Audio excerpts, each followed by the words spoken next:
নমস্কার, রূপার লাইফস্টাইল ব্লগে আপনাদেরকে একটা নর্মাল চিকেন কষা নিয়ে চলে এসেছি। তেলের মধ্যে দারচিনি, এলাচ, লবঙ্গ ফোড়ন দিয়ে আলুটা ভেজে তুলে রাখবো। এইদিকে চিকেনটাকে ভালো করে ধুয়ে নিয়ে চিকেনটাকে ম্যারিনেট করে কিছুক্ষণের জন্য ফ্রিজে রাখবো। চিকেন ধুয়ে জল ঝরিয়ে এর মধ্যে লেবু আর নুন দিয়ে মাখাবো।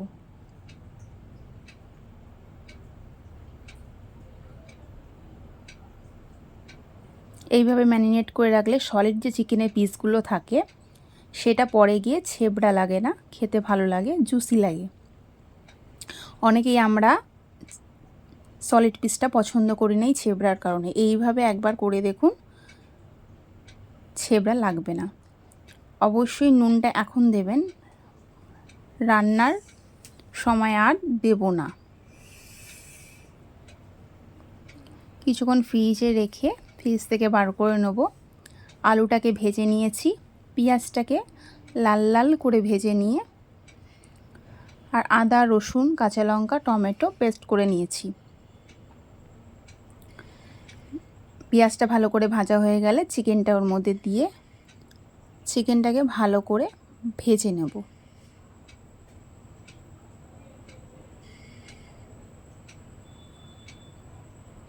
চিকেনটা ভালো করে ভেজে নিলে মাংসটা জুসি লাগে, ছেবড়া লাগে না, ভেতরে মশলাটা ঢোকে।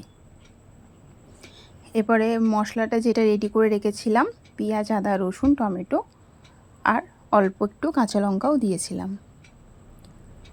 যে যেরকম ঝাল খায় ঝালের পরিমাণটা নিজের মতন দিতে হবে। দিয়ে চিকেনটাকে ঝিমি আঁচে ভালো করে কষাতে হবে। ভালোভাবে কষিয়ে নিয়ে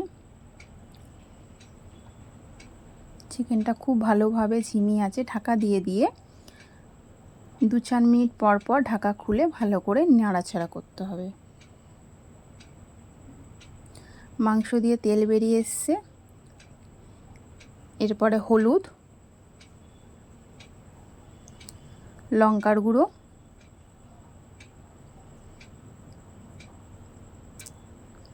দিয়ে ভালো করে কষাবো।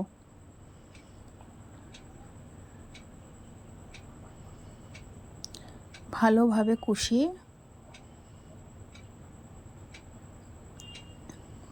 কষিয়ে এলে আলুটা অ্যাড করব।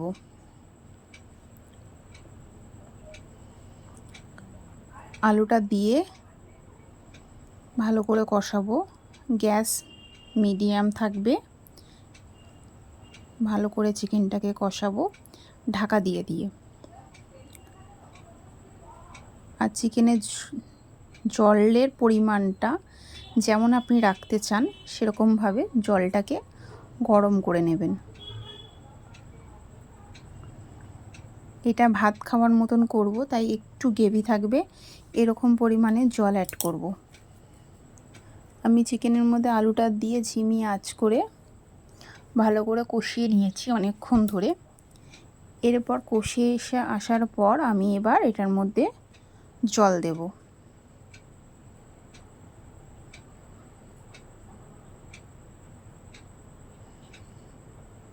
দেখুন চিকেন একদম মাংসের মধ্যে তেল বেরিয়ে এসছে। এইভাবে সুন্দর করে কষিয়ে নিয়ে জলটা দেব। এইভাবে চিকেন কষাটা একবার করে দেখবেন, ছেবড়া লাগবে না চিকেন। এখন অনেকেই আমরা এই সলিড মাংস খেতে পছন্দ করি না, কারণ এই সলিড মাংসগুলো প্রচণ্ড ছেবড়া হয়ে যায়। এখন আমি নুনটা অ্যাড করব। আমি যদি আগে থেকে নুনটা অ্যাড করতাম তাহলে মাংস থেকে জল বেরিয়ে যেত, মাংসটা অনেক আগে সেদ্ধ হয়ে যেত। সেই ক্ষেত্রে কি হয়, মাংস ভেঙে যায়। আমি এইভাবে মাংস করি। এইভাবে মাংস করলে একটাও মাংস ভাঙবে না, গোটা থাকবে কিন্তু জুসি হবে। এই দেখুন এটা একটা সলিড পিস আছে, আপনাদেরকে আমি ভেঙে দেখাচ্ছি। খুব সুন্দর সফট হয়েছে। নমস্কার, আমার ভিডিওটা এখানেই শেষ করলাম।